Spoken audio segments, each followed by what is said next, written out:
You mentioned the CIA, the domestic terror stuff, because we have this actual big story from CNN. Canada will list the Proud Boys movement as a terrorist group. That's the gist of the story. Canada is now saying the Proud Boys are terrorists. They say they'll be deemed an ideologically motivated violent extremist group, along with 3 others, Adam Waffen, the Base, and the Russian Imperial Movement, of which the Proud Boys don't necessarily belong in that group at all. The government said in a news release, their violent actions and rhetoric are fueled by white supremacy, anti-Semitism, racism, homophobia, Islamophobia, and misogyny, and unfortunately, often in combination of all of the above, said Public Safety Minister Bill Blair at a news conference Wednesday. I mean, it's just factually incorrect because, as everyone knows, Enrique Tarrio was not a white man. When asked about the new terrorist designation of the Proud Boys, for the Proud Boys, Blair said that the events of January 6th at the U.S. Capitol did initiate a political response in Canada, but that the decision was not political. Quote, and as disturbing and concerning as those images and those events were, they also provided law enforcement and our intelligence services with a trove of new information in which, quite frankly, many of these groups revealed themselves, said Blair, adding that Canada's decision was based on evidence, intelligence, and law.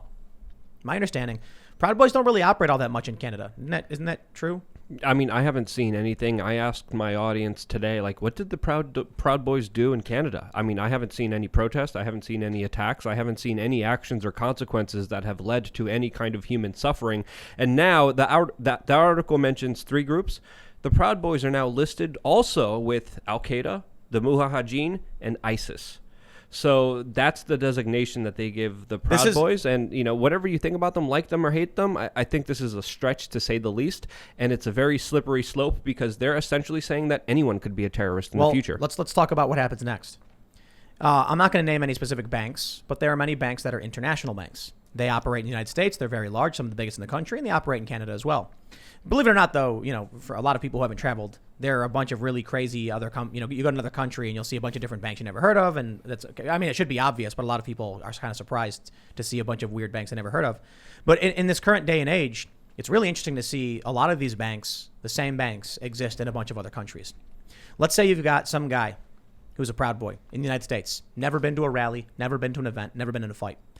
His bank calls him up and says, although in the United States you have a right to free speech, and you have never been convicted of a crime or charged with a crime or even at a rally, in Canada, you are deemed a terrorist, and we operate in Canada, so we cannot provide financial services to you lest the Canadian government come after us. So now, if there is a company that requires any kind of government certification or permitting through Canada for their Canadian arm, they will come for you in the United States. There are probably web services, especially, that say, well, we operate in Canada as well, like Facebook, for instance. What happens now? Well, Canada's going to say, we want you to ban all the terrorists. You cannot have Facebook in our country if you host terrorism. Well, now that the Proud Boys are terrorists, Facebook will be like, okay, what do? Do we ban them all? And then make it so that they're only banned in Canada? So when they post things, it doesn't appear in Canada? Or does Facebook just start banning them outright? I'm pretty sure for the most part, they've all been banned anyway.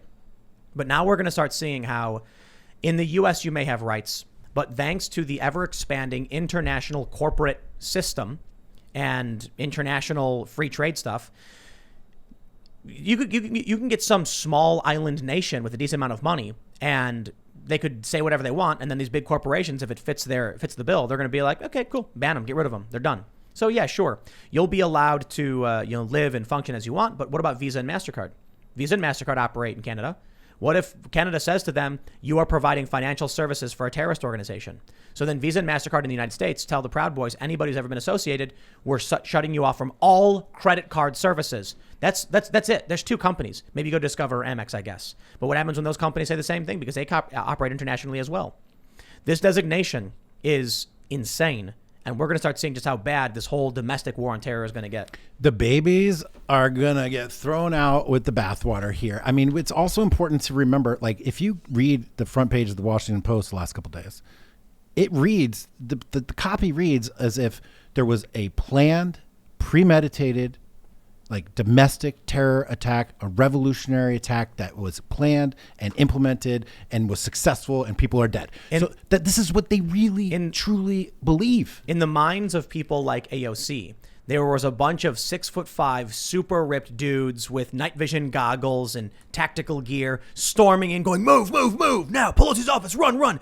And then a bunch of cops came in and fought him, and it was this great battle, and then she's hiding in the bathroom, and the guy bangs the door, boom, boom, boom, where is she? And then she's like, what's happening?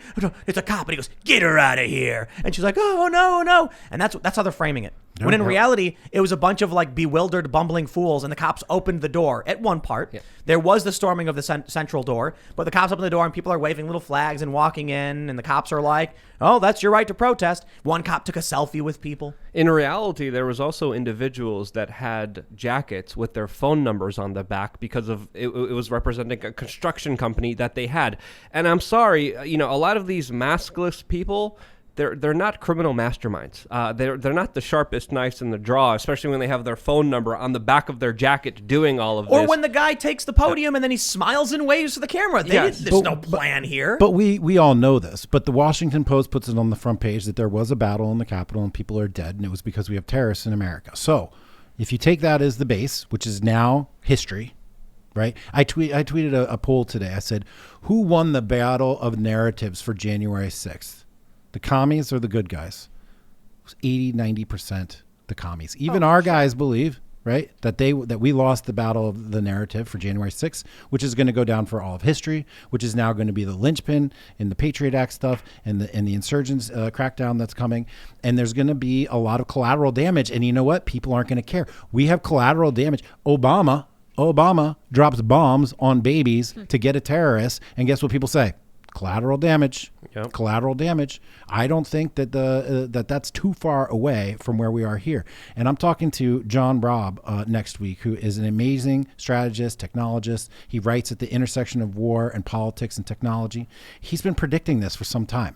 He's been predicting the fact that there's going to be a corporate techno-fascism rallying around an insurgency, counterinsurgency development in the United States to just use that as the tool and the vehicle by which to just clamp down on free speech, human rights, freedom of association, freedom of movement, all of the things that we hold dear as Americans. So really, if you think about it, they're framing us as insurgents, us, MAGA, right side people.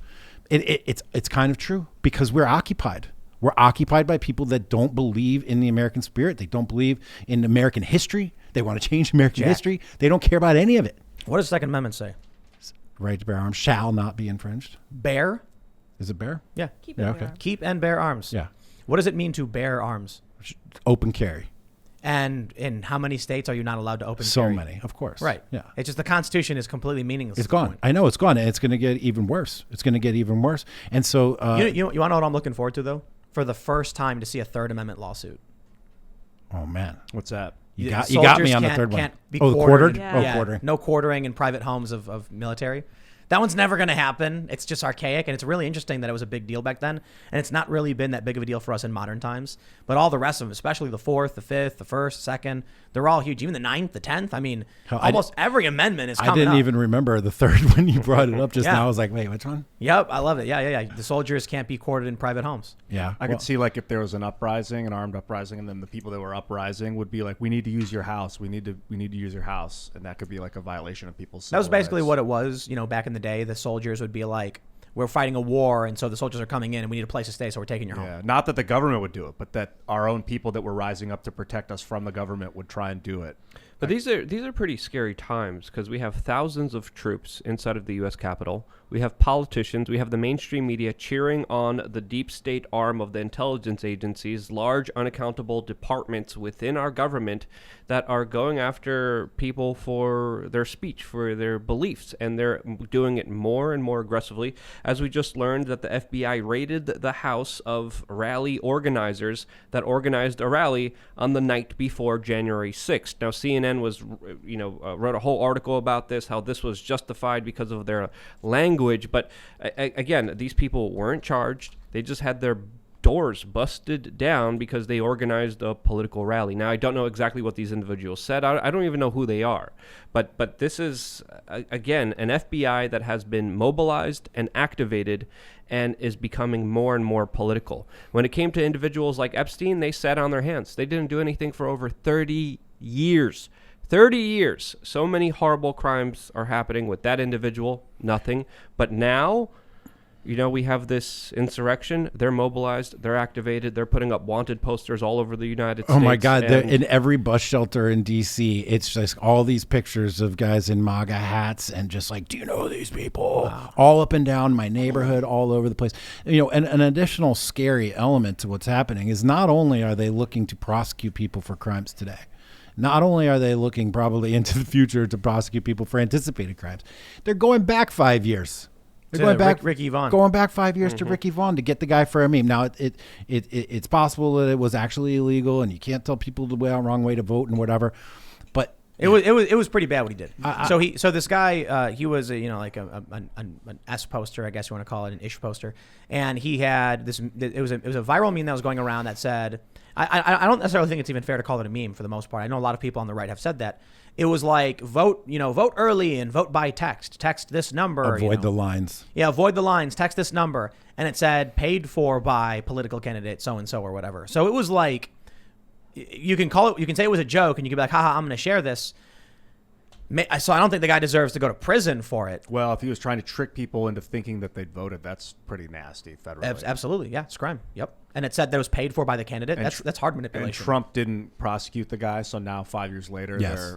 Now hold on. There's a bunch of people who did the same thing on the other side. Identical. There's a viral video of a woman putting on a MAGA hat and saying, "Trump supporters, go here to vote." And it was like totally fake. So the issue is Trump didn't prosecute any of those people. Now that the Democrats are in power, they're going after the people who went after them, but not the people who did the same thing. So the scariest thing is going to be the score settling, right? Yep. They're going to want to settle the score. And that means that a lot of people who thought that they were safe and a lot of people who thought that they had, quote, gotten away with it may not. Oh, they didn't. No, I mean it's going to be chaos. Yeah. Look, we've got permanent barbed wire fencing around the Capitol right now. The Washington D.C. is currently under occupation. It is occupied by the National Guard, and I'm not saying that to be bombastic. Literally, 5,000 National Guard will be permanently placed there. Or I'm sorry, they're saying the green zone will be permanent. I don't know how many troops will be there, but they're saying at least until March there's going to be 5,000 National Guardsmen. You don't think that? I mean, that is the central part of the Iraqi strategy. The green zone. They've established the green zone. They're establishing their counterinsurgency network, and pretty soon we're going to start seeing quiet bribes for assassinations in the middle of the night and drone strikes. I mean, I'm exaggerating a little bit, or am I? I don't know. How far are they going to go? People that we know, they're rabid. They don't care about reality. They don't care about the Constitution. They care about settling scores. They can't even be happy. Mike Cernovich the other day was tweeting out, he's like, where is the jubilation from the Democrats? Right. Yeah, they won. Do you remember what it was like in January of 2017? Holy crap. That's where I met you. Was at the Deplore Ball too? Yeah. Like, dude, the energy was insane. Everybody was ecstatic.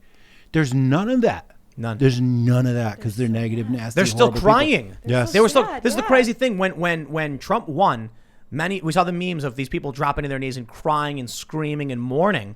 And the Trump supporters were like, "What?" They didn't think they were going to win in the first place, so they're laughing and celebrate good times. Come on, all that good stuff. Well, Joe Biden did that one at the what was it, I can't think of the word, the DNC, but Convention. At the convention, when he was nominated. But after Joe Biden won, they were still crying. Yeah. And I remember seeing, like, you mentioned Andrew Sullivan was, like, listening to Biden's speech and started crying. Yeah. And I'm like, they're still crying. It's because they summoned a demon to destroy their enemy, and now the demon's president. He's not a literal demon, but it's But like they're when you use something you hate to destroy something else you hate, you're still going to end up hating it. No, but they like Biden. What I think happened is they're infected with a The hate demoralization mind virus. They wanted Trump And so out. They didn't want Biden They can't let go of the hate and anger because it wasn't really about Trump. It was they just hate. Yeah. And so what happens now is they're redirecting it towards this nebulous concept of Trumpism, which is meaningless. They're saying they're saying, oh, Trumpism is the problem.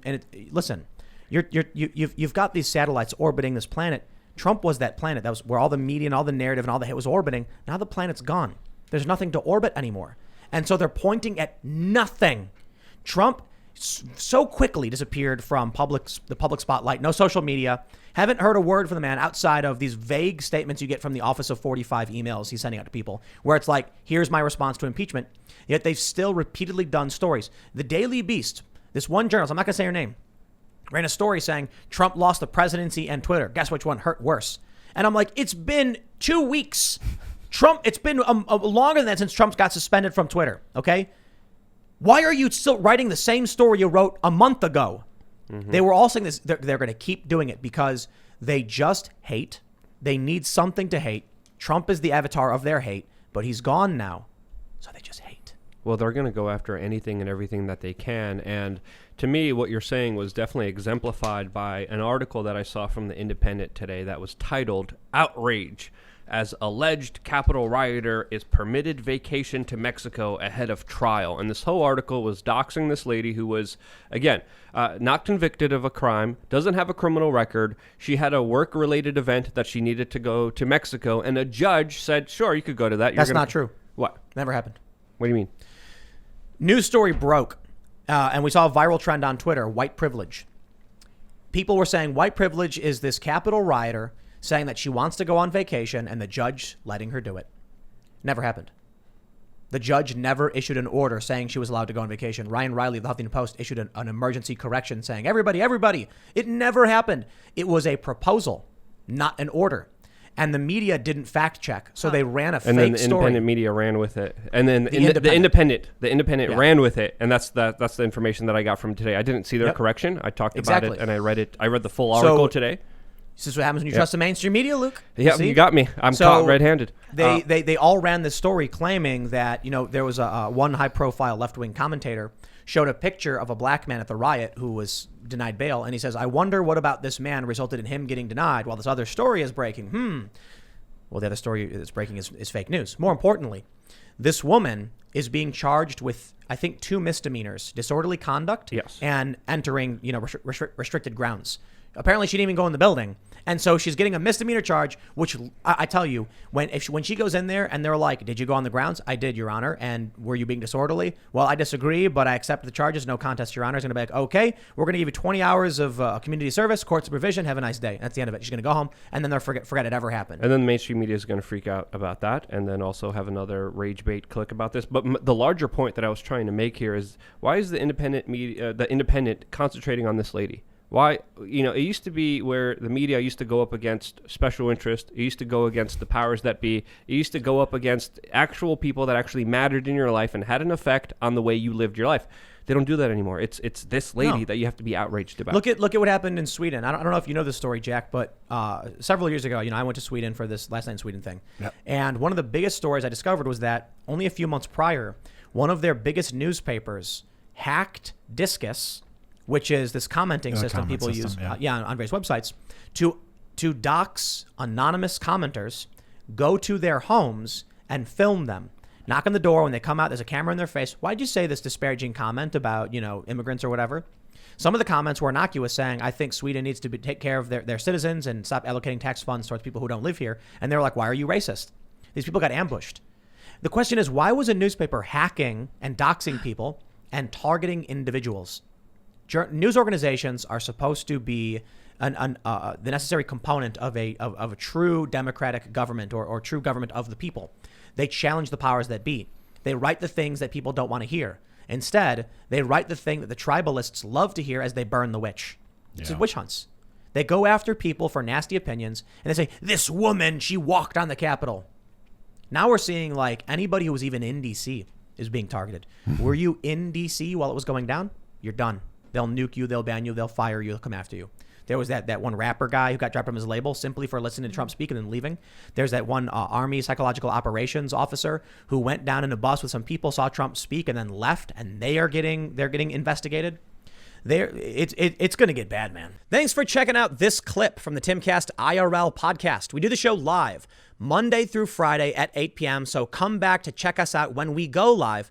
Don't forget to subscribe, hit the like button, hit the notification bell. And we are also available on all podcast platforms for free if you want to listen to us there. Thanks for hanging out, and we will see you all next time.